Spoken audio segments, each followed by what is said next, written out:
జ్యోతిర్మయ మహోజ్వల జ్వాలా నరసింహుడు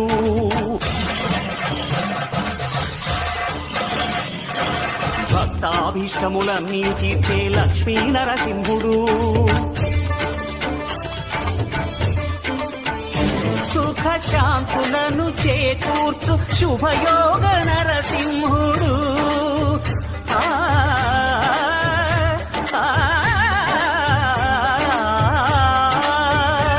సుఖ శాంతులను చేకూర్చు శుభయోగ నరసింహుడు నమో నమః నమో నమః నమస్కరించెను నాలుగు దిక్కులు నఖముల వెలుగుకు మ్రొక్కెను చుక్కలు గోపుర రూపము దాల్చినది ఆ దివ్య సుదర్శన చక్రము మంగళహారతులిచ్చినది మహాకాల చక్రము